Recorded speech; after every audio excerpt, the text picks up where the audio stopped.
It is exciting getting ready for the big 4th of July parade here in beautiful Fredericksburg, Texas. This has become burning with the rebound. Everyone, welcome to the Fredericksburg Chamber of Commerce. Please all time here, 3,500. So they go to your dad. We hear that promise again in John's Gospel. We love living in the country. When I think about Husband. Along the fairways at Lady Bird have a way of slowing time. Hey there, well, welcome, Billy fans. This is on September 25th, 1925. John when she sank Crawford Fritch.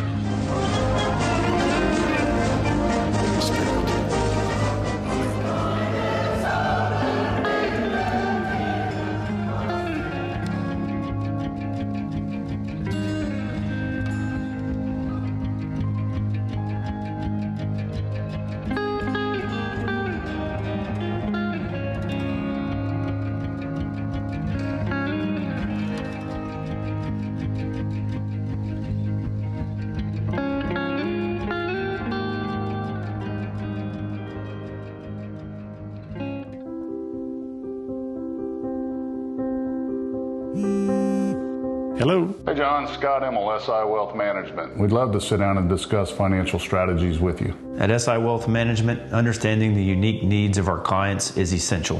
Whether beginning savers or long-term estate planners. SI Wealth Management customized a comprehensive plan just for us. They created strategies for every phase of life. For wealth management with customized portfolios, contact SI Wealth Management. My name is Kevin Hurd, and I'm the operations manager here at Citizens Insurance Agency. We've been in Fredericksburg for over 100 years, and our agents have 30-plus years of experience in protecting our community in uncertain times.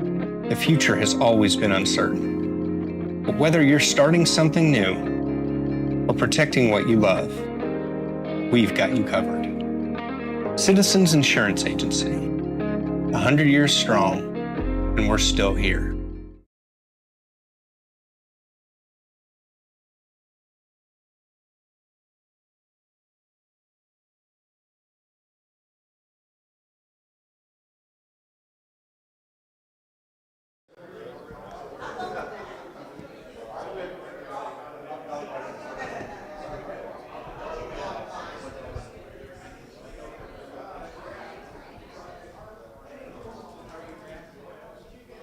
Can I get some help with microphones? We've got 2 of them.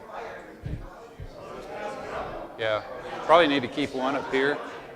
You can just hit mute and it'll, if I could get somebody, you can get Lee to help over here.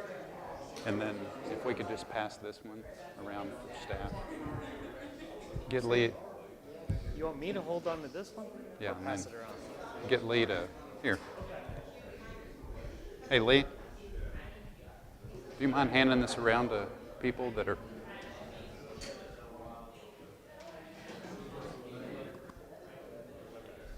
Yeah.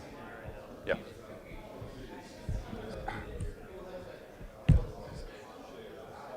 Is this a forum now? We have a council meeting this morning in here. Yeah. I call this coffee. Okay. I got your title. Coffee with the city manager. All right. Well. Everybody all right? Doing good. How about y'all? Good. Very good. All right. Hey, how are y'all doing? Good, how are you? Where's the dog? You didn't make the cut on this trip. Thank you for being here.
All right, we'll go ahead and get started. I'm amplified today, it sounds like. Yeah. So thank you for being here this morning at Coffee with Clinton, Coffee with the City Manager. It doesn't look like we have a county commissioner here today, so I've been calling this Coffee with the City and the County. You know, the county is becoming more and more of a partner as we're dealing with more and more of the same issues throughout the county, whether it's development, water supply, crime, whatever the case may be. So we're working more closely with them than ever, I'm very proud to say.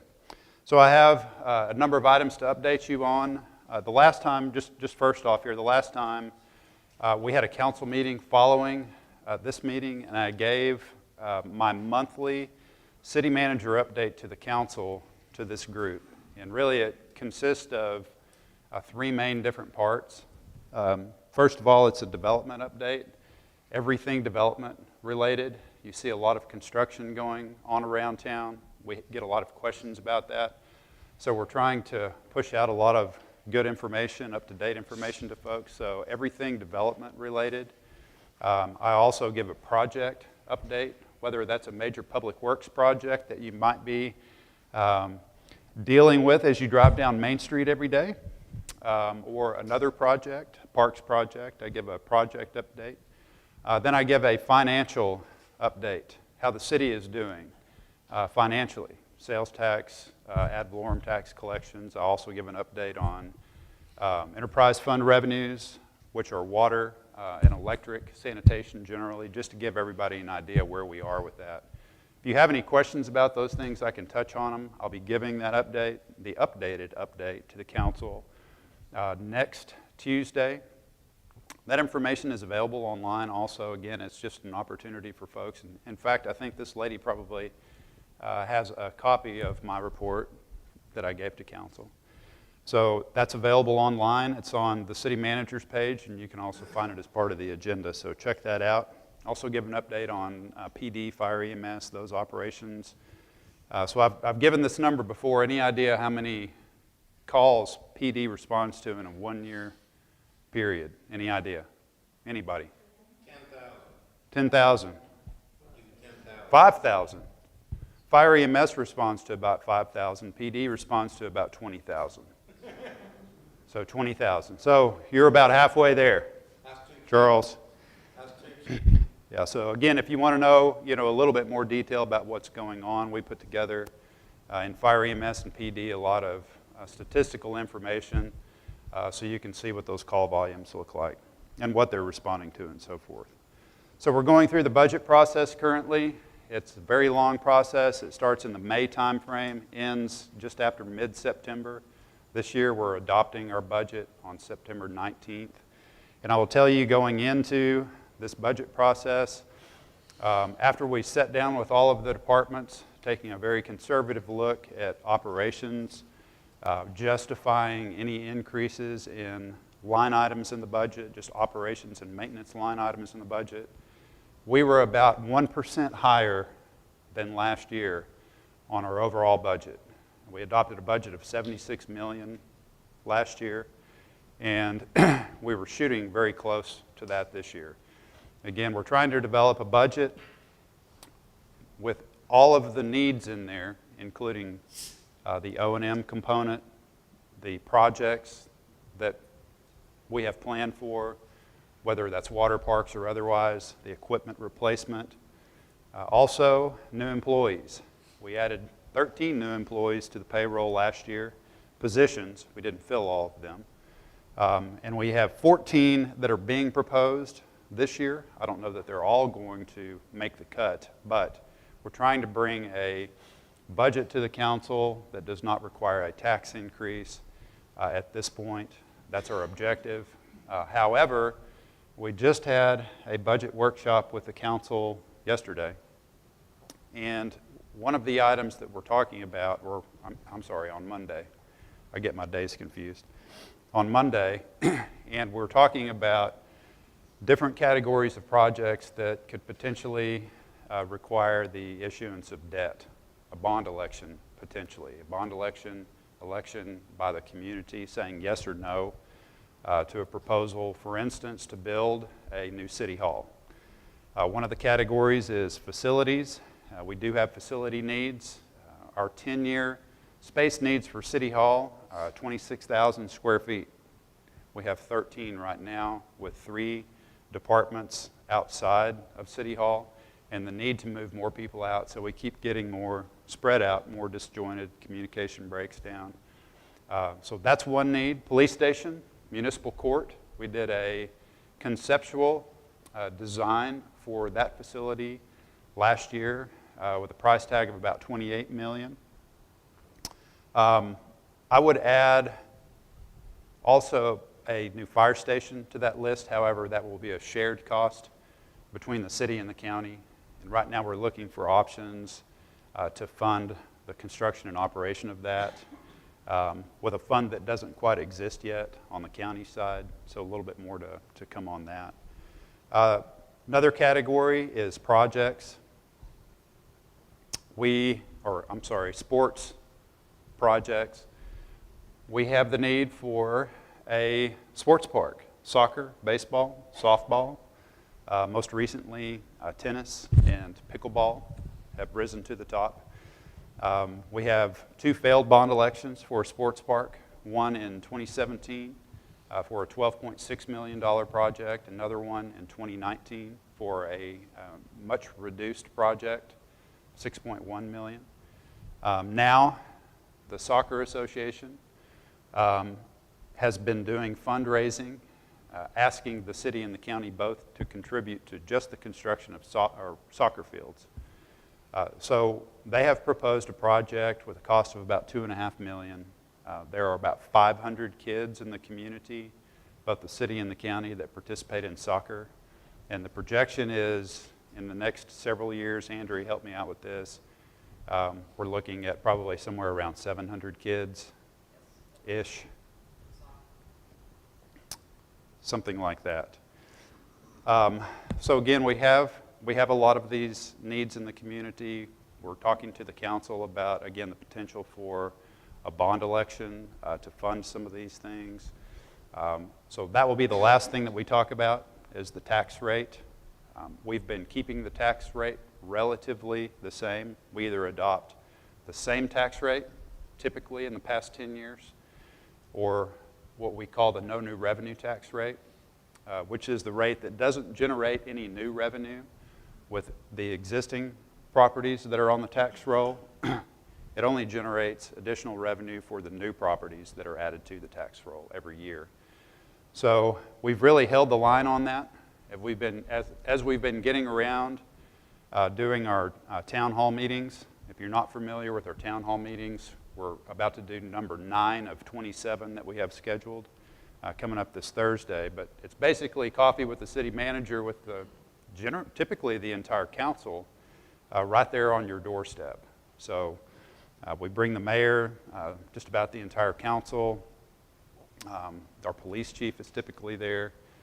And again, it's providing an update and also listening to neighborhood, community concerns, things like that. And I can tell you that we've learned a lot through those meetings. We've learned a lot about tourism, how the town has changed, balancing that tourism versus concentrating on some of the projects that I just mentioned on the sports side, and so forth. So the budget process. Shelley, can you give just a couple of dates coming up for council meetings regarding the budget process? Sure. So we actually have tomorrow on August the 10th at 9 o'clock at the Fbglive building, a joint workshop, the City Council and the Commissioner's Court. And that is at 35 Business, so it's the Fbglive building. August the 14th, the proposed budget is required to be filed with the city secretary's office by the end of the day. Once that happens, then it's required to be posted on the website, and then a paper copy is available for the public to review. August the 16th, it again is another budget workshop for the city council. It's at 1 o'clock here in this room. August the 21st at 1 p.m., again in this room, the City Council will hold a public hearing on the budget. So the public is welcome to come and give input for or against the budget, the proposed budget. And then, like Clinton said, on September the 19th at 9 o'clock at the Law Enforcement Center, the City Council will adopt the 2023 tax rate and then the 2024 budget. That's correct. So I lost my train of thought on the town halls. What I was going to say is we've learned, as we've talked to folks in different neighborhoods, the mayor has mentioned during the last several town halls that we get to a point where we're holding the line on that tax rate, and we're very proud to say that we've done that, but our needs may rise above that at some point to provide the same level of service to the community. So we may be looking at a tax increase at some point in the future. And that's actually been very well received, surprisingly, especially when we're talking about investing back into the community again to increase those services that we all enjoy every day. So just a couple of other things regarding projects, potential bond projects. We're looking at 2 major transportation improvement projects, and I've mentioned these before. One is the extension of Mulberry Street, east, south and east, crossing 1631, eventually intersecting Main Street at Eagle Street, if you can imagine that. Probably a signalized intersection right there by the hardware store. So that's one of the projects. It started as the extension of Moore Street. We have moved it a little bit north because of the impact to neighborhoods. We also have a south project that is the extension of South Cherry Street to Post Oak, eventually ending up at 16 South and crossing over to Friendship Lane, again, if you can imagine that. So again, the idea is to create mobility throughout the community, opportunity for getting around town without driving down to Travis Street, Elk Street, Main Street, and fighting the traffic all the time if you're going to the east side of town. So those projects, the first one is $10 million. The second is $7 million.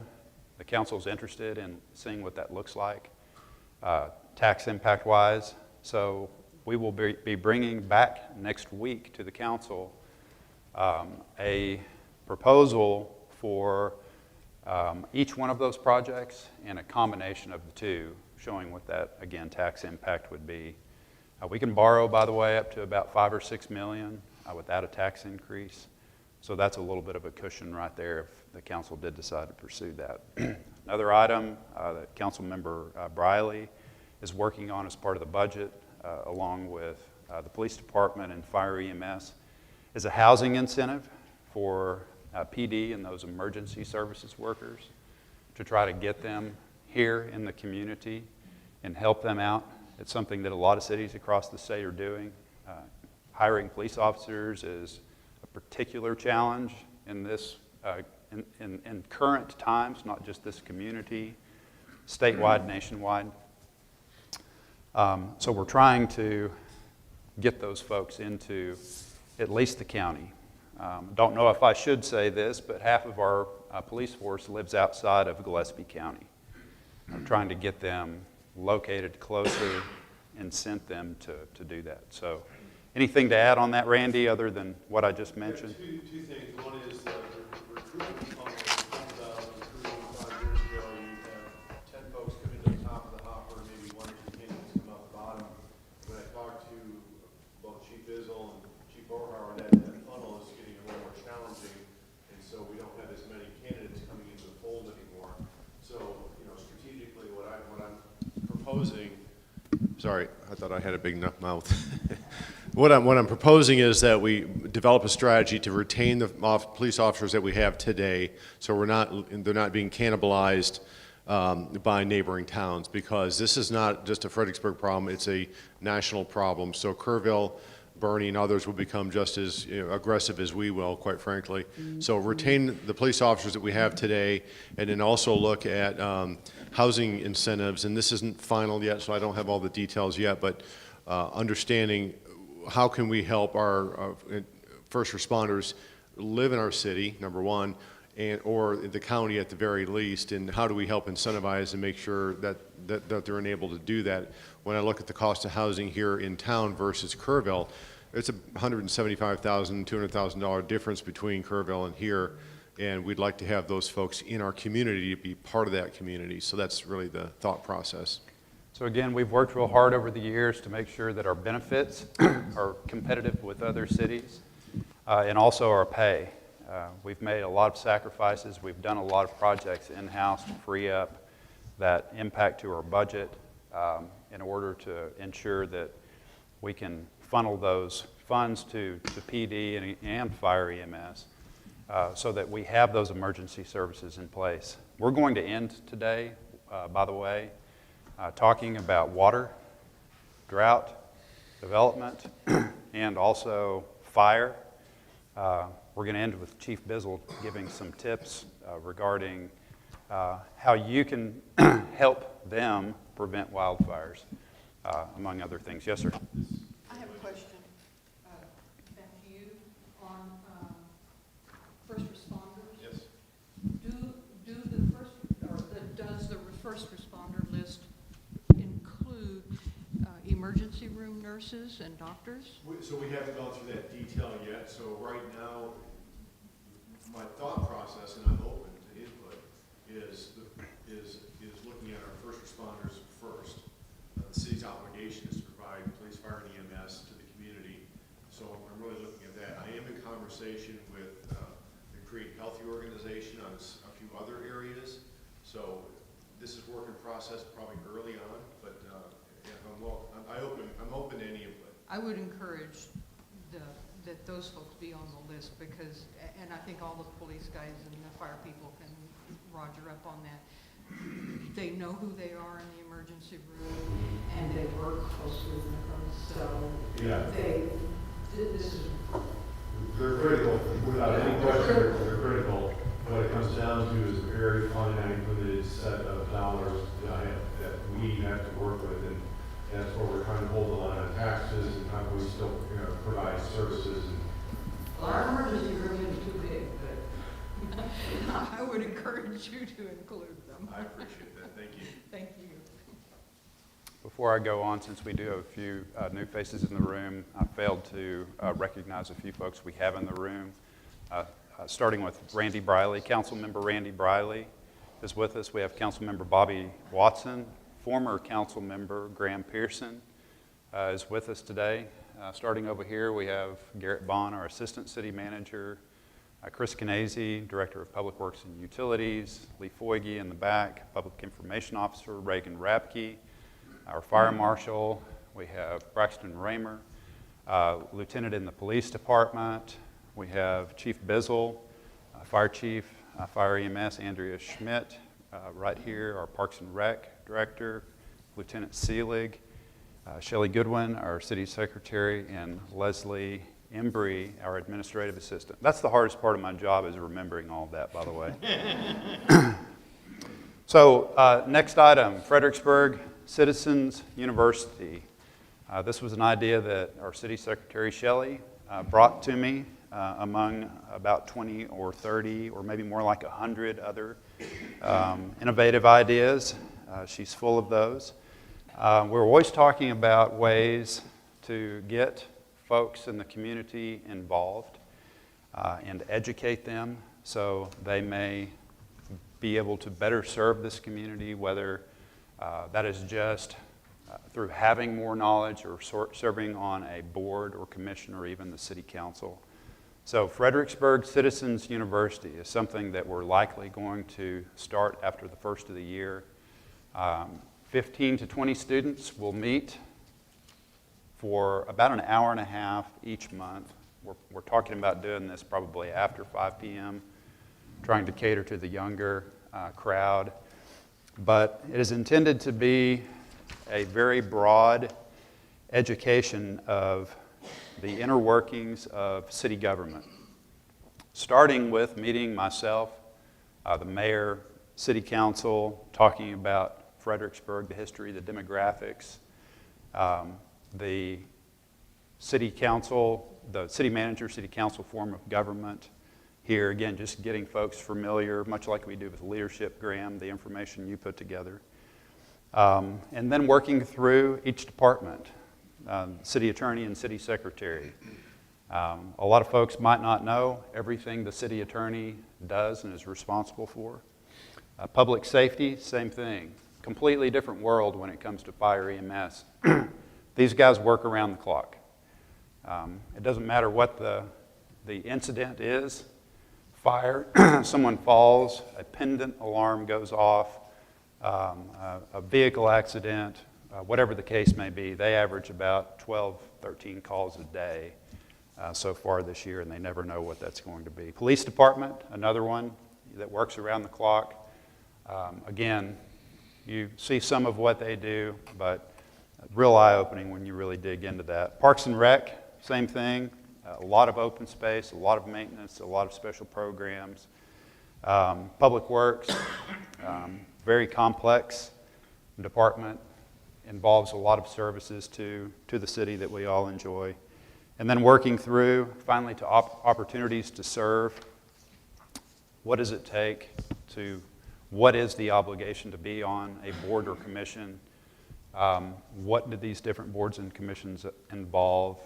What does city council, serving on city council look like? How do you run for election? Things like that. So we'll be rolling this out toward the end of the year, and we'll have a publication in the newspaper. We'll be pushing a lot of information out, trying to recruit folks into the inaugural class of the Fredericksburg Citizens University. So something new coming up. Wanted to mention just quickly, I meet with our golf course superintendent every Friday morning. The first thing that he always shares with me is his financials. End of month financials especially important. Touchstone Golf took over this golf course in January 1st, 2018. The last year the city operated the course, we operated at about a $700,000 deficit. So when I talk about general fund dollars supporting police salaries and fire EMS and all of the things we talk about, keeping the tax rate flat, this golf course has really provided a lot, trimmed about 2 cents off our tax rate potentially. They are on track, and I hope I don't jinx him, to set an all-time annual revenue record of $2 million. We've come nowhere close to that.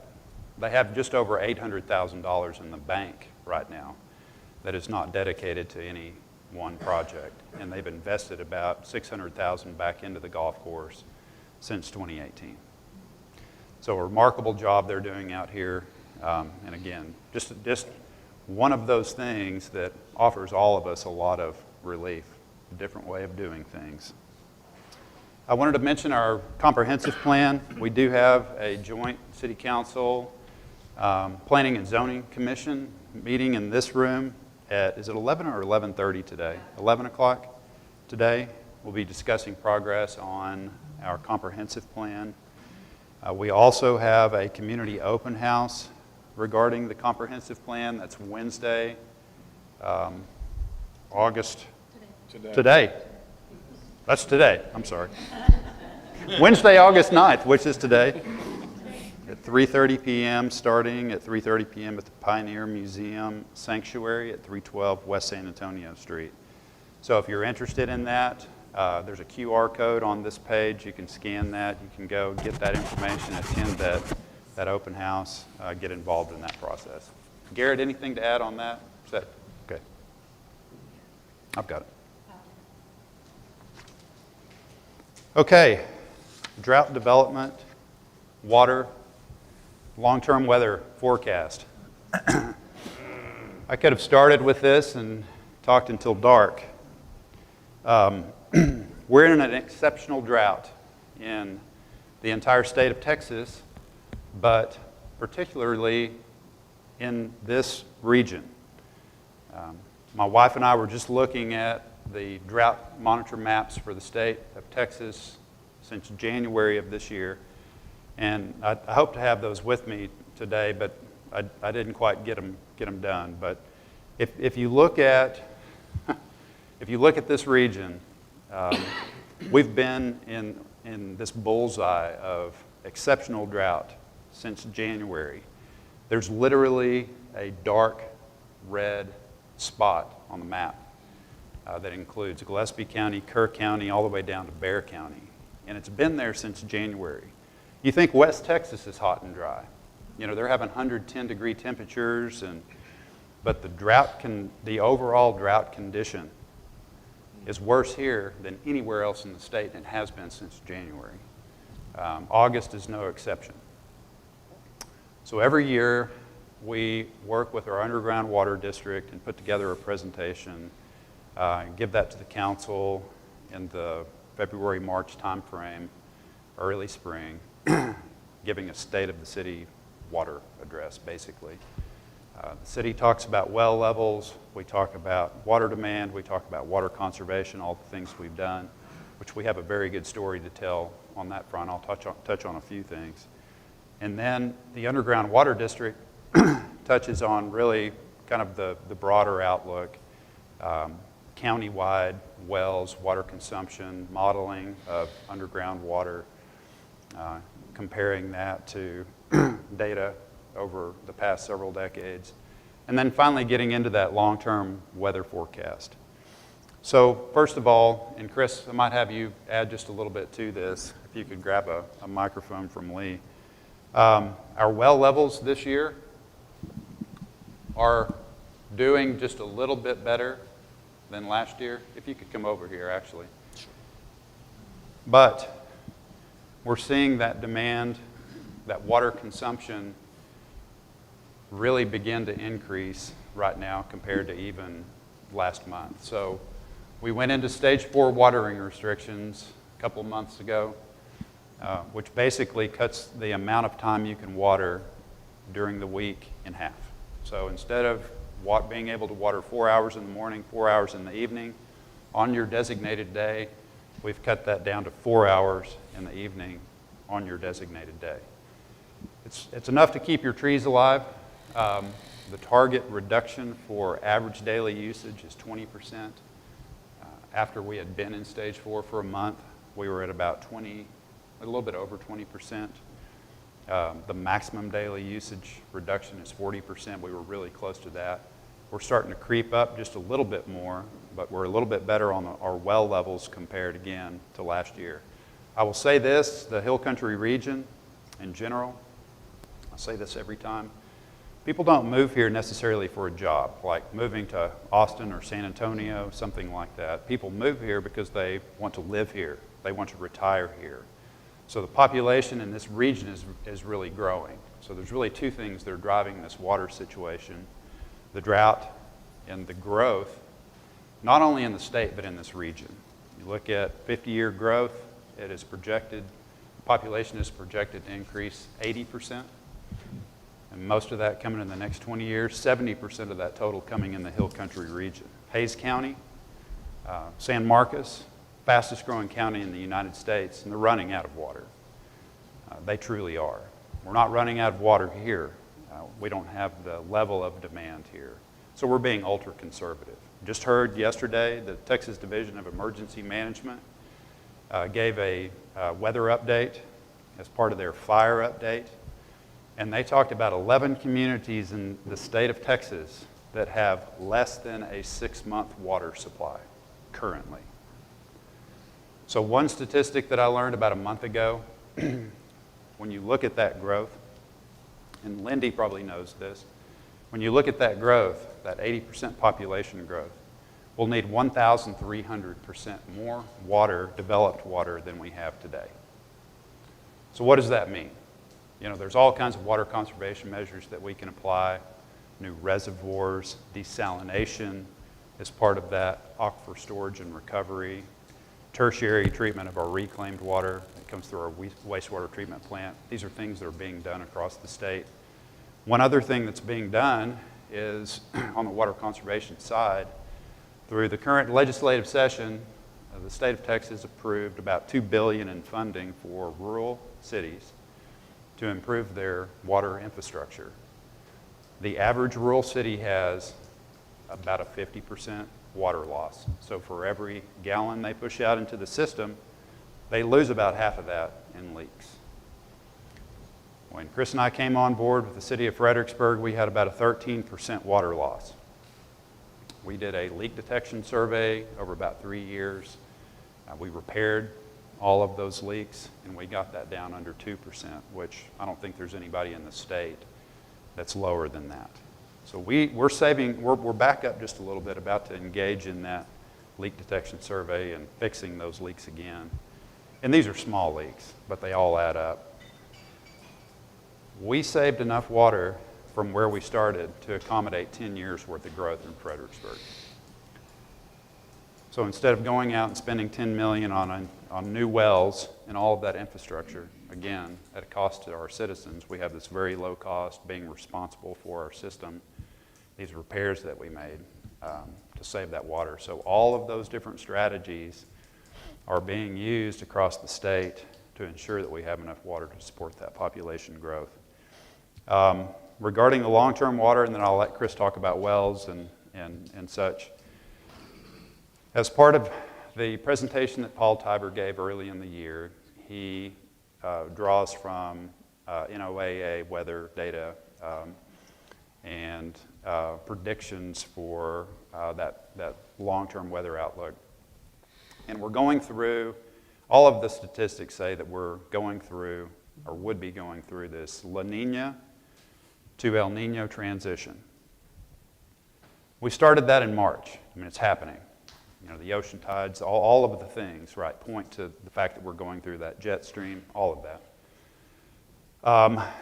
And it was anticipated that we were going to have a cooler and wetter fall starting late August into September. I've predicted a flood, by the way, in September. I keep saying that. I'm going to stick with that. But now the data shows that it's going to be more like October, November when we really start seeing these cooler temperatures and higher than normal rainfall. So it's getting pushed out just a little bit. We're starting to see some of the results of that transition in the Northeast. A lot of severe weather in places that normally don't get severe weather. That is supposed to transition down into the southern states a little bit later in the year. So we're looking forward to that. Chris, do you have a rainfall total so far this year? Well, we haven't got any in the last 45 days, so it hasn't changed in the month of July for sure. We ended up about 13 inches is what we're at right now, which is exactly what we had last year total. Yeah, so we average about just shy of 30 inches a year as our average rainfall. It's actually probably about 28 inches now. Yeah, it's a little less than 30. But the last 4 years have been drier than that. We haven't quite seen that rainfall. So we're hoping again to overcome that. You know, when we talk about our aquifer levels, it takes about 10 months for that water to get down into the aquifer. Most of our wells, we capture about 4% of what falls on the ground. So again, we talk about water conservation and growth, and all of the needs for that water resource. It's not all about watering our landscapes. It's about having enough to put out fires and things like that. We just had a fire at Boot Ranch last night at their maintenance facility. Something like that gets out of control. It has a very negative impact here in the community. So I'll turn to Chris and let Chris add just a little bit more, and then I'll finally let Lynn close up here with talking about the fire situation in the county. Well, Clinton started with the drought. This is as of August the 1st, so I know it's hard to see, but you can see the red dot right there in central Texas, which shows that drought. And it's been like that, like Clinton mentioned, all year, unfortunately.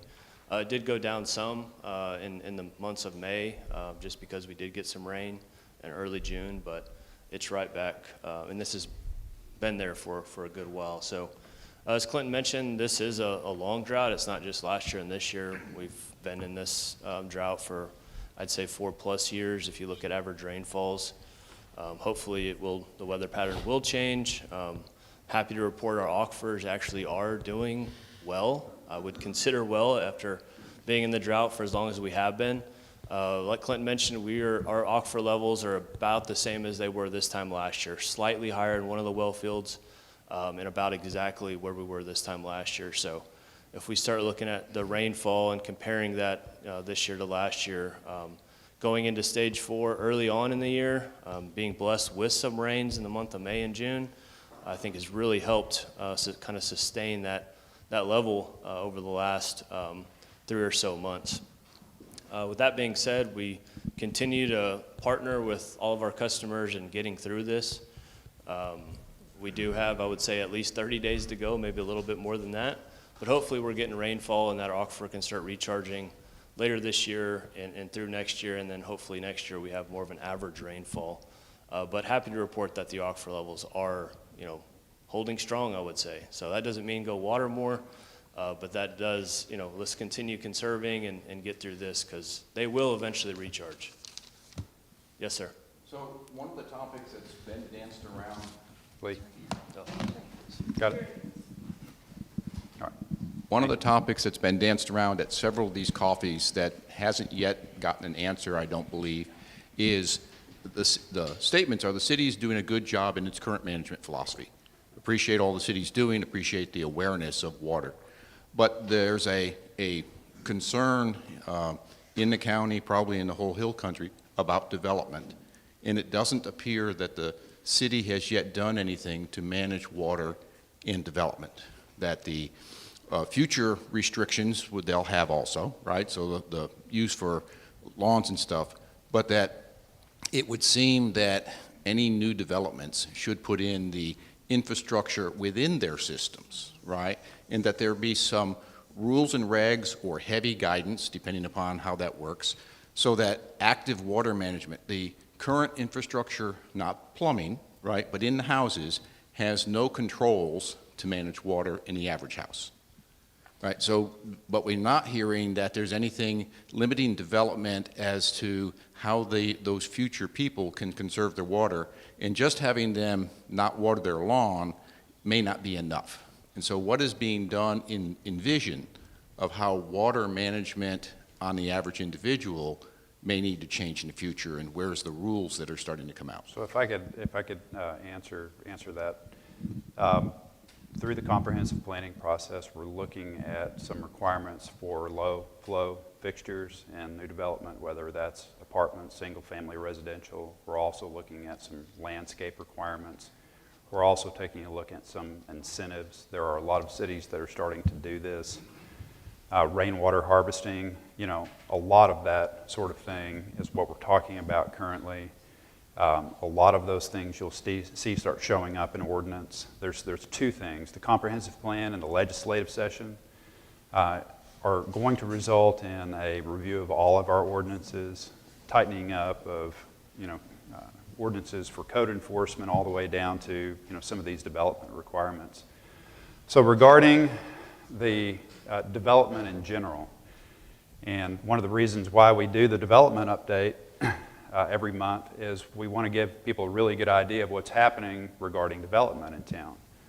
It appears there's a whole lot going on, and there is on the apartment side. We're about to double the number of apartments that we have. Currently, all of the apartments that we have in town account for about 4% of our overall water demand. Outdoor irrigation in residential areas accounts for 70% of it. Regarding residential development, you've seen a lot of dirt moving around, a lot of lots being developed. There are 1,200 lots on the ground right now. We have, on average, issued 50 building permits for homes in Fredericksburg over the last 10 years, and we're on track to issue 50 again this year. So we're not growing more than about that 1.2% a year population-wise. That's been very consistent over the last 20 or 30 years, and we're really confident with what we have coming on right now in terms of being able to serve that. Now, one of the things I didn't mention is these droughts. This particular drought has been going on since about 2007. It started coming on, really peaked in 2011. We seem to be peaking again this year. There have been, in recorded history, 30-year droughts where there has been significantly less than normal rainfall. So Gary, I'm not counting on, as an engineer, very conservative, I'm not counting on getting out of this. So everything you're talking about is exactly what we're talking about at the staff level right now, trying to incorporate into ordinance, trying to begin to educate the public more about. Again, as we talk about this region and people wanting to be here, we might see a population growth at some point in the future that's beyond what we see as an average currently. So I appreciate you bringing that up every time. You know, I think it's something that we all need to be mindful of and look for ways to do that. But we're working on a couple of different fronts currently. Chris? Chris, I appreciate your graphs, but I find some of them rather confusing simply because they incorporate a lot of spikes and dips. Is it possible, especially since we're talking in terms of years for this drought, could we go back and relook at these figures, these graphs, and actually make them longer than 6 months, but also include a multi-year moving trend so that we can get a better feel for exactly what this graph means? Yes. So what she's referring to, I sent her the aquifer levels over the last 12 months and kind of what that trend line looked like. There are some spikes in there. That information or that data is, I think, bad data. I'm not sure why. That's not our monitoring equipment. That's Texas Water Development Board, but obviously the aquifer doesn't rebound 40 feet over a 2-day period and then go back down. So if you level those spikes off, essentially that's what the water table is doing. To answer your question, yes, we have some information. I don't know that it goes back 30 years, but we have the Texas Water Development Board has information that goes back multiple years for that monitoring well. Clinton referred to the presentation that we give to council in early spring every year. We look at those trend lines over a duration at a time, and so I can provide those graphs to you as well that show the trend line on how it's recharging year after year, trend lines going down or trend lines coming up. I just think a trend line is easy. Absolutely.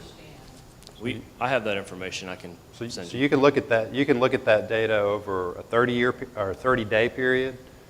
30 days, correct? You can 30 days, 1 year, and then the duration of the monitoring for that. Right, the duration of the monitoring. So this particular one right here is going to be 1 year, and you know you can see by the trend line right here. This is the water level in the aquifer below the surface, right?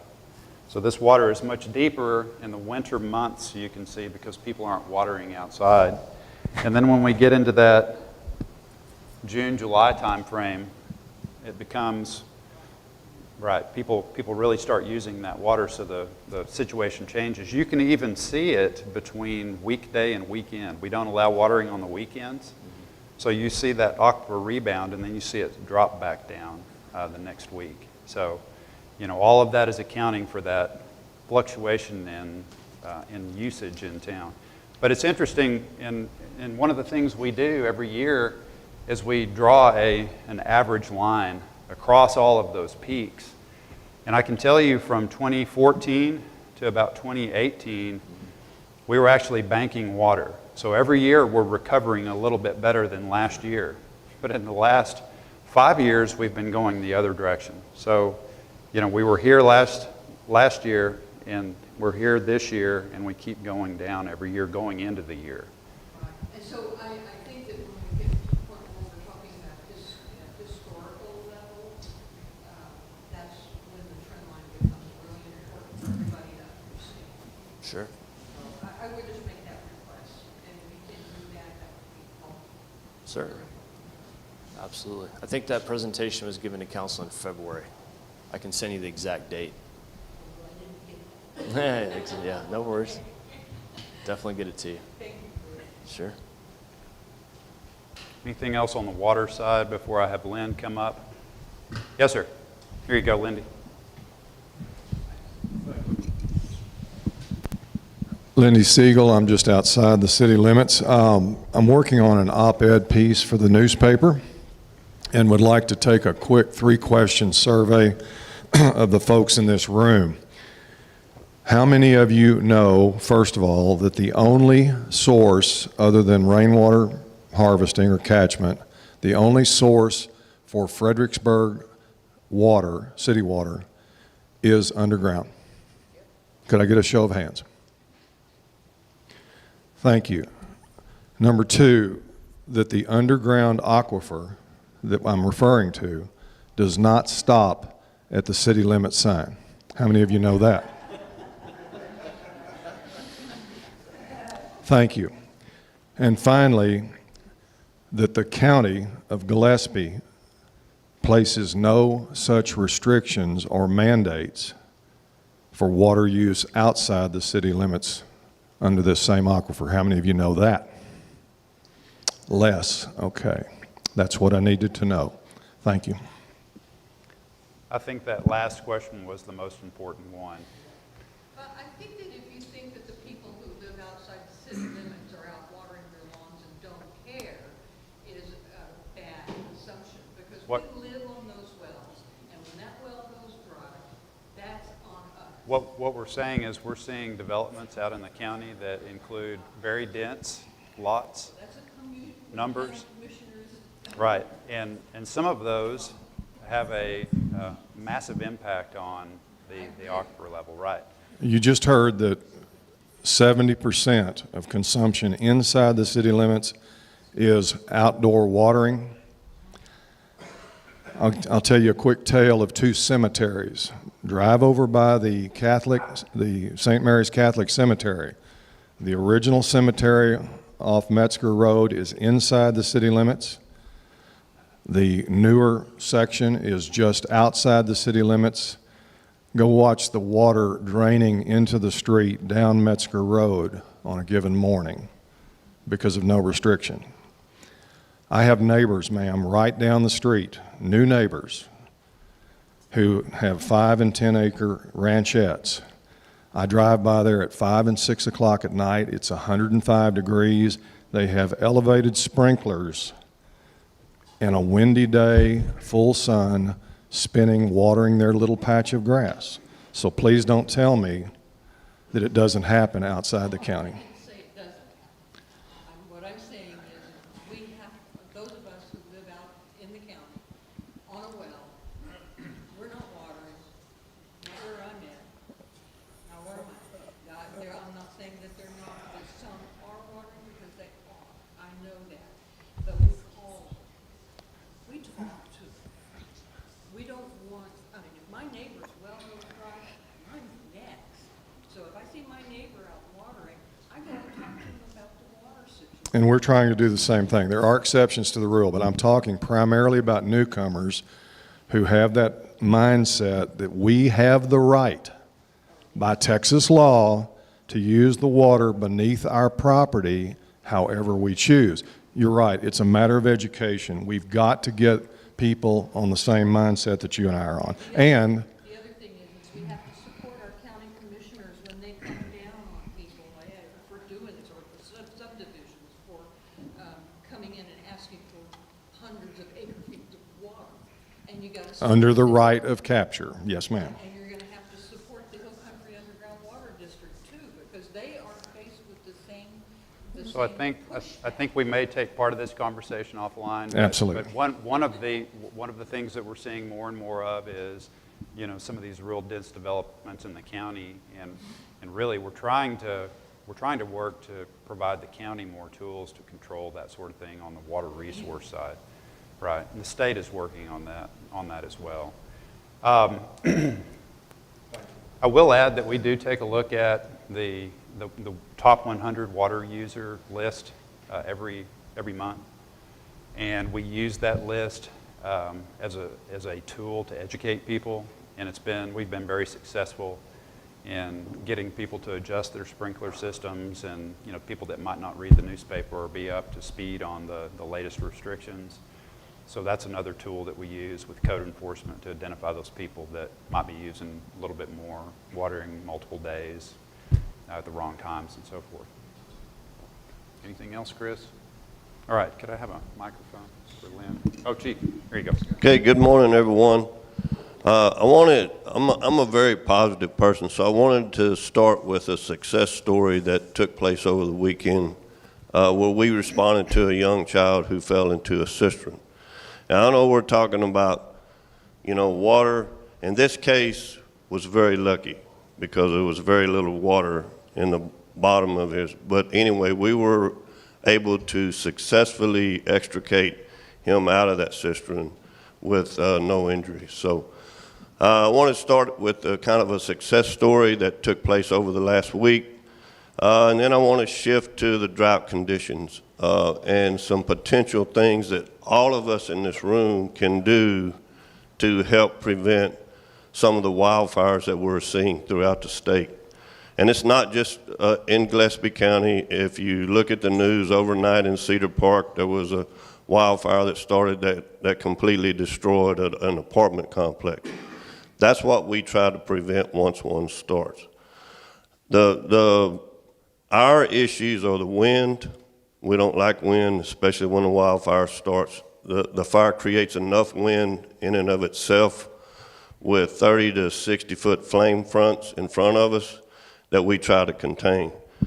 So I wanted to talk a little bit this morning about prevention and how we all can potentially help to prevent this. Number one, I wanted to mention was your chains dragging on your trailers. It doesn't take much to start fires along a highway, and when we get stretched out with 5, 6, 7 different starts along a highway, it is stretching our resources really thin to get to all of those to try to contain them. We pride ourselves on getting there quickly. We pride ourselves on getting on the fire as quick as possible, because if we can contain it at the local level, we don't have to bring the additional resources in that are 30, 40, 50 minutes away before they get here to help us. We tell all of our people, we probably look at the weather 5, 6, 7 times a day just because we want to know if there's any change. Over the last few weeks, we've been in red flag warnings. That is critical fire potential, critical. So if you're barbecuing and you throw in I do it myself, I barbecue. And if you're throwing your coals out where you normally throw them, I would think twice about that. If you're pulling off on the side of the road in high grass in your vehicle, and because of the hot conditions, you're letting your vehicle run, that catalytic converter can certainly start the grass on fire.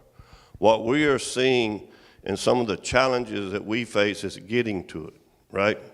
There's a lot of rough country in this area, and once it gets from an open area to very dense brush areas, it is hard to stop. We have houses tucked into places that we have $1 million houses tucked into places that some of us don't even know are there until we drive up on them and we see, oh my goodness, we got to get some trucks over here.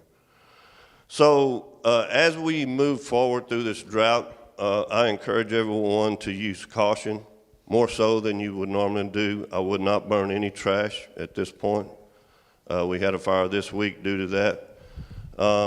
And just shredding, mowing, just anything that can cause a spark will certainly catch the grass on fire.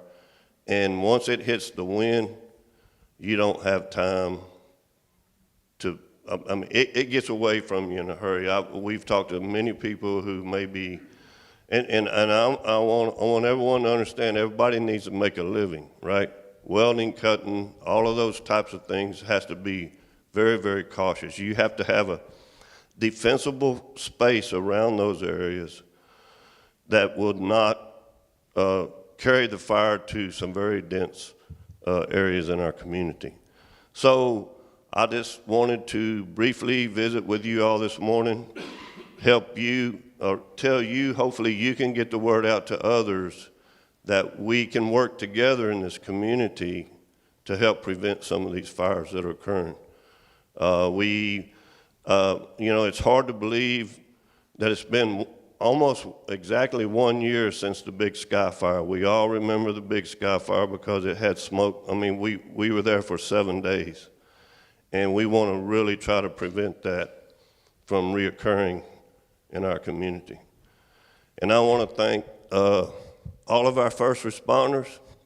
These guys got regular jobs sometimes. They jump in those trucks and they're there and they're helping us mitigate very dangerous situations, So if it wasn't for the men and women of all the departments in this county, we wouldn't be able to do what we do. And I want to thank them. Yes, ma'am. One of the things I saw on the news this morning was KXAN had a list you could download of what to grab and go with. Mm-hmm. You know, and I think that anybody who's ever lived in a dangerous situation needs to have that kind of list. Mm-hmm. And, you know, tell your neighbors they need it too. Right, but I wouldn't endanger yourself doing that. You know, I mean, if you could have something together, maybe a bag or something like that, that your essentials, I wholeheartedly support that. But don't get yourself in a bad situation, because I'm telling you, the conditions that we see right now with wildfires, it's extremely dangerous. It is on you before you know it.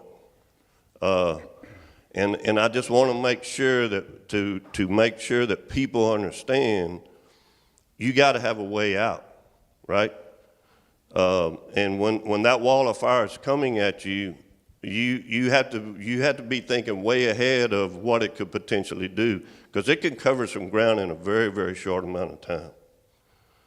And you know, we don't try to chase it. We try to get in front of it. We try to find a barrier that, whether it's short grass or whether it's a creek or whether it's a road, to try to stop these things from.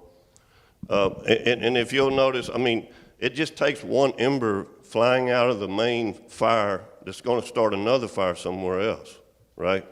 So you can easily get overrun by these spot fires that are popping up around you. And I just, you know, just please use caution in this. Any questions? Yes, sir. I got a reoccurring problem in Burbank and Milam. We have a large grass area, you know, and the owner is, you know, a bank guy. He didn't live there, but it's all surrounded by homes, and they just let the grass grow up and never mow it. And now I think to mow it, it might be dangerous because it's so dry, and you know, you hit a rock or something. But it's all surrounded by homes. My only point is, this happened last year, and we had to, you know, get on them and call it. Isn't there some way of putting more pressure on people who are like remote, or they don't really live where that grass is growing? Right here in our city, you know, when they're surrounded by homes, it shouldn't be happening. And I guess you're relying on citizens like myself or something to do the ordinance thing, but I wonder if there isn't more active. Yeah. What's the address? Well, it's just in the corner. It's on Burbank, and it's a huge grassy area, just on the right-hand side. Yeah. Yeah. Yeah. Okay. So just FYI, code is under our police department. Code enforcement is under our police department now. And Braxton was focused on you and I when you were asking that question. He's on it. So if we need to mow that and charge the person that owns it, if they can't do that themselves, we'll ensure that that's safe. Yeah, it just should be done. Yeah, it's kind of like, it's really kind of unsafe to do it now. There's a few of those, yeah. Yeah, we'll take care of it. Well, we could talk a little bit about defensible space, right? So that should be done in the springtime, right? When we've got it, it's a lot greener. When we get to the point that we are right now, yes, it can be dangerous to get out there and getting the chainsaw going and and you know, lawnmowers and all those types of things, it can be really dangerous to do that. So I encourage everyone in the spring, start thinking about, okay, how can I potentially remove some of these limbs, some of this grass, some of this area around my house, so that if a fire does, because trust me, looking at a fire, you can literally see a wall of fire, and once it hits that short grass, it literally just dies out. And that's the reason for the defensible space. Yes, sir. Are you still doing brush collection for the city? Because we've got, there are neighborhoods around that I've seen, or houses that have piles of limbs that are sitting out at this curb. They've been sitting there for a couple of weeks. We do it every week, yes, sir. Garrett, do you have anything to add to that? I'm not aware of, if you can give me a location, it may be illegally placed there, but we typically get out on your trash day year-round and provide that service every week. Just as an aside, if the drivers believe that it's a commercial property, not a residential property, but one held for commercial purposes, they do not pick up and grind. Right, and we have a few of those, and that's what I'm talking about. You know, when we try to notify the property owner, the business owner, of other ways they can deal with that, we'll pick it up at a charge. But we typically, because we're only providing that service to our trash residents, we try to get around to everybody else first. I will add, though, we have both of our chipper trucks are down. One has a transmission issue, one has another major issue. One of them is at Fritztown, one of them our mechanics are working on. We are behind on the brush chipping route right now. Yeah. And I apologize. They are using another truck from another department, but that department needs it on occasion as well, so they're sharing that equipment right now. They are trying to get around, but right now I can tell you we are not making the round every week, unfortunately. So I apologize, but hopefully in the near future we can get one of those trucks up and running and be more consistent on that route. Well, just as an aside, having lived in a number of communities over the years, I'd just like to say thank you to the city for providing that service, which I'd not seen before we moved to Fredericksburg. Yes, sir. Yes, sir. Chief, back to your comments about timing. We called it in 2011, I was ranching, we called it the 15-minute box. That is, have your possessions that you have to get out with so that you're not scrambling. Number two, on the flying embers, it's not a time to be chainsawing or weed whacking or anything that could cause a spark, but clean out your gutters. Clean out your gutters, because that stuff can fly, as you said, wind driven. Finally, if you're on acreage, carry a wire cutter, because you may need a back way out that's not gated. That's very good information. Very good. Any other questions? Okay, I'll turn it back over to Clinton. Thank you very much. All right. Thank you, Chief. Thank you, sir. Clinton, can I add real quick on Yes, ma'am. Bizzle? I sat with Bizzle Monday afternoon right here, and he said there's a fire. And I said, really? He said, it's out on 1631. I said, you're joking. No, he wasn't joking. I have property out there. And he got, you could tell, Bizzle gets that, kind of starts that stress look, and his radio was going off, and he said they can't control it. And he left, and I said, well, I'm going to follow, check just to make sure where he's going. Wow. That's, when you don't really realize something like that until it's in your backyard or in your yard. But yeah, that was scary, and the first thing you think of is saving your home, and then we have about 100 head of cattle and goats on our property. So you have to start thinking, how do you move livestock and all kinds of things. So many things to think about. I think the way I thought about it, the good Lord whistled that day, and he says, send some angels, and they don't have wings. That's his army right there.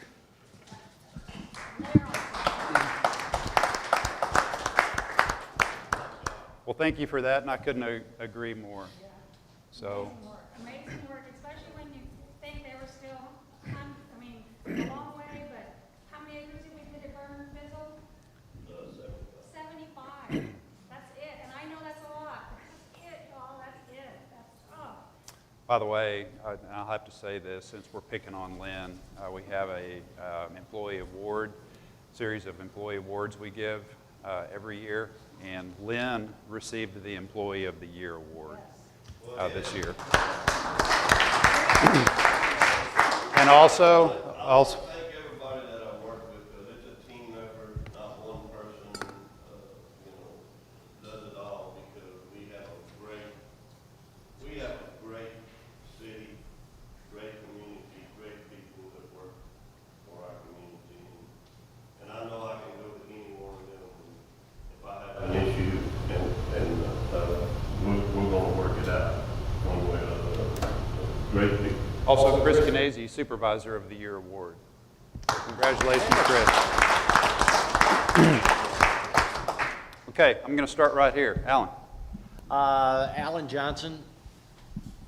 Johnson from Heritage Hill Country, just observing, taking notes to report back to the community, and everything's calm there. There's no pitchforks or torches or anything. Everybody's happy with the city. Thank you for that. Lynn, anything else? I'm done. Chief, we alerted all of our pilots in the aviation community to start recon. I forwarded that email to Chief. They've got all that info, so thank you for that.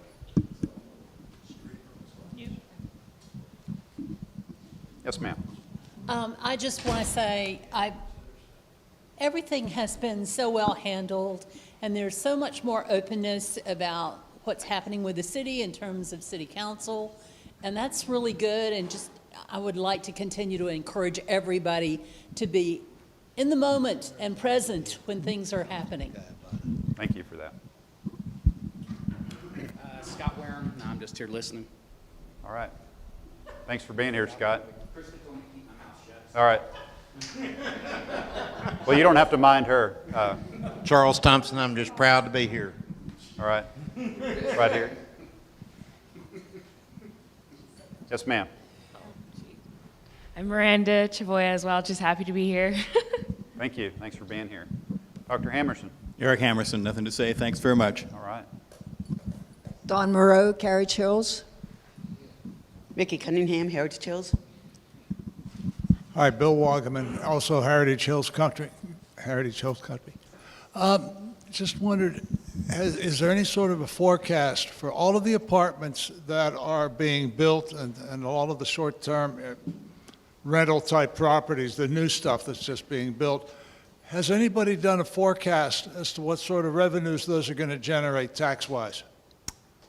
No, yes and no. We're not exactly sure what those values are going to look like when they come on the tax roll. None of them have been completed yet. But it'll have an impact, certainly. Just to give you an idea, we have a proposed project, large project at the 290 West, 87 North Y, $178 million project that Planning and Zoning Commission turned down. I think that would impact our ad valorem tax revenues by about $300,000, just to give you an idea, annually. So we don't have an idea right now, but I can say that we're about to double our apartment stock. We'll have those values probably coming on next year. Anything to add, Bobby? No. Thank you. All right. Yes, sir. Bob Phelps, I live on the Travis Street Speedway in town. No questions, but I do have a comment on fire safety. We have property outside town. My brother lives on it. And he was at home, and he looked out and saw smoke and a wall of fire coming at him. And he was able to drive out the easement. I talked to Chief Rabke at Willis City, which are the guys that take care of that neighborhood. And he said, oh, yeah, the flame, we kept the flame on the other side of Lower Crabapple, but our next barrier was going to be your easement road. That gets your attention. Right. Exactly. George Tudor, City of Fredericksburg. I live over on Cross Mountain. Couple questions. One is, I haven't heard anything about the South Llano Street Bridge lately. And then I have something after that. So on the South Llano Street Bridge, just to fill everyone in, that project will provide a shared use path, so non-vehicular, but for bikes and walkers, across basically extending from San Antonio Street along South Llano, across Barron's Creek, and wrap around all the way back to the recycling center in Old Fair Park. Unfortunately, we opened bids for that project about a month ago. We received 5 bids. The 3 lowest bidders left a required document out. That's a federally funded project, so they left 1 document out. TxDOT reviewed that and determined they were no longer qualified. So we are rebidding that project. It's back out on the street. We will open bids on August 31st. It shouldn't affect the overall timeline too much. We're still hoping to get to construction around the end of the year and hopefully wrap that up in the fall of 2024. Okay, yep, thanks. And then I do want to mention that the town will be able to hear Paul Tiber again September 21st. We've got him on track to give another presentation, and I hope to have a panel of other folks there with him and the opportunity to ask the panel questions about water. That's on the 21st of September. Okay, so my biggest issue is the hospital. And it was brought up here that ER is a part of what we have to consider, but how is the city doing in terms of developing a relationship with the hospital and the rest of the community? I've called into the CEO at least 3 times over the last month, no response. I wonder if anybody is getting a response from the hospital, and I'd like to know more. We've had good communications with them. I know some of our council members have also communicated with the hospital, fire EMS. I don't know, Lynn, if you can speak to your experience, but they're busy doing a lot of things right now as part of the transition. But those lines of communication are open. There's no public, they promised to come back and give us an update. They came to that big forum and everybody was there, and now no report from them at all. Right, and I can add that to my list when I do visit with them. I know the mayor meets with a group that involves the hospital on a pretty regular basis as well. What are you specifically wanting? Well, we had a huge meeting out at the university saying what they were going to do. Saying what they were going to do, and they had plans for this transition, and promised to come back. And I mean, it was a big issue. Everybody, and everybody didn't like the fact that it was no longer going to be a community, based hospital. So, how are they going to maintain a good relationship with the community? And we haven't heard anything back yet. So. They're doing their work. It's a great hospital. And Listen to what I'm saying. What I'm saying is an update to the community about that transition that they promised to do.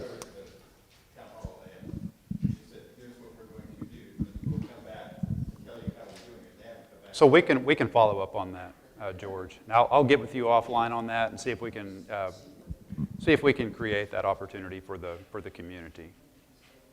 Fair enough? Yeah. Thank you for that. Yes, sir. It's Tom Light, Carriage Hills. And does the city on the website, does it have like an electronic or an e-suggestion box there? Do you want to talk about that, Lee? And I have something to add to that as well. There's no suggestion box, but if you have something, you're welcome to email me. You can look under the Public Information Department, and my email is on there. Okay, yeah. Because I just have a couple ideas kind of more pertinent to my neighborhood. Okay. So what is the, under services and e-services, you have a request tracker. What does that kind of entail? The request tracker allows a citizen or a member of the public to submit a concern. It could be notifying us of a pothole, something that they see out in the public, and there's different categories that are set up that are emailed. When you submit your form, it's emailed to that particular department. But that's not necessarily a suggestion box? No. So one of the items we just talked about on Monday, something that our mayor and Councilwoman Kirchner are interested in pursuing is providing an opportunity to, or opportunities to push more up-to-date information out to the public in different ways more often. And then also potentially have a way for our citizens to report things back to us, ask questions. And we're talking about a couple of different apps right now, being able to do that through the website as well. One of the problems is managing all that information and addressing all of those issues coming in currently. But whether it is a watering issue, people tell me about leaks in irrigation systems every day. I have people text pictures, email, and so forth. Or another code enforcement issue, a pothole like Lee mentioned, someone breaking into a car or a house or something like that, a fire. We want to be able to provide something to our citizens where you can get on there and let us know about it right away. So we're working on that. We just talked about it on Monday. We'll probably add some dollars to the budget to try to address some of that moving forward. Good question. City Hall told me once that we don't have potholes. That's because Clinton's got to pay $100 in each one. So we don't have any potholes. Let me take that off the list. Sorry, Bobby, I misspoke on that one. I had this pothole guarantee before the big ice storm and the pandemic. I think we have a few shallow potholes right now, but if you can find a big pothole if you can find a pothole on a city street, Bobby will pay you $100 for every one of them. Police department's going to catch somebody else with a sledge. Yeah. I'm proud to say our streets are in very good condition.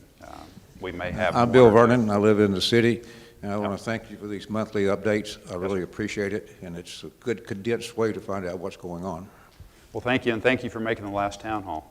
Yeah. And everybody, if you don't go, it's an opportunity to get to know these people and to voice your personal opinion on what's going on in your neighborhood. It was very, very good for us. Thank you for being there. Yes, sir. I'm Bert Loden. I live in the county and enjoy coming to learn more about the city. Thanks for being here again. Thanks. Yes, ma'am.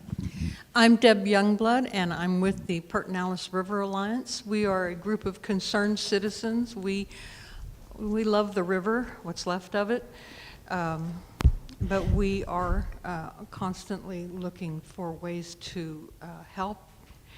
And we're not in the city, so we can't call people in the city to come and help us fix things. We are very dependent on each other. And so, yeah, when we find sprinklers going off like crazy and nobody home because the owner is got a short-term rental and they live in Houston, well, we're very fortunate that we talk to each other and we find out where that person is, who's managing that property, and we can get that water turned off. And of course, we will certainly recommend to the Hill Country Underground Water District to put a meter on that well. But we do talk to each other and we do find solutions as best we can. So that's what we're about. We're part of the Greater Edwards Aquifer Alliance, and so we pay attention to what's happening in counties surrounding us, including Hayes County right now. So we're trying to stay up on as much as possible the degrading water situation in outlying or surrounding counties, and hoping that we don't have that same sort of thing here. So I appreciate all the help that I get when from people like Mr. Canese here, and others who help and step in and try to fix things and keep us going. Thank you. Oh, and thanks to this guy who answers a lot of my questions. John McManus, City. I have one question. Someone told me that the Immigrant Hotel is no longer going to be a hotel. It's going to be boutique shops. Is that true? No, I don't believe so. They do have very few rooms. What, eight or nine, Gary? Can you answer that? Yeah. I believe there might be some small shops on the first floor, and there is a basement. I don't know what the intended use is, but the overall plan or concept hasn't really changed. I got a chance to go in there the other night, and I think it's mainly going to be a hotel.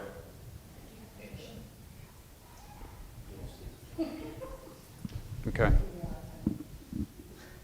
Nothing? Okay. I wanted to mention one more thing. If you're interested,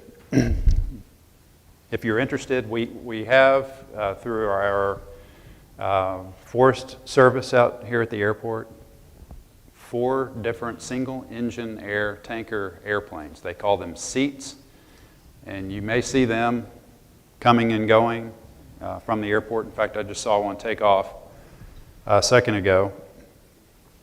We watch them all the time. There's an app that you can download called Open ADSB. The cost is about half what you pay for a hamburger. And it will show you all the air traffic in the air currently. And I can click on this airplane right here, and it tells me the altitude, it gives me the tail number, the type, and it also draws a trail behind it wherever they have been. Will it show helicopters? It shows helicopters, military aircraft, airliners, all of it. And the name of that app is? Open ADSB. This is a Cessna 560 Citation Ultra doing 235 knots, descending into Fredericksburg at 3,900 feet. You will see it here in just a minute. But if you're interested in tracking these seats, these firefighting planes, as they're leaving Fredericksburg, we watched a couple of them last night. One was fighting a fire north of Llano and another one north of Lampasas. But you can see the trail, and you can see them, circling, and then you can see them return. And they're flying out of Fredericksburg across a pretty good portion of the state, helping suppress fires in different areas. So Open ADSB is the name of the app if you're interested in checking it out. Water from the water here in the park? Right, it's right. City water. Right. Right. So again, if you're interested, check that app out. Well, that's all I have today. Thank you again for being here. Y'all have a great rest of the week. Yes, sir. Thank you.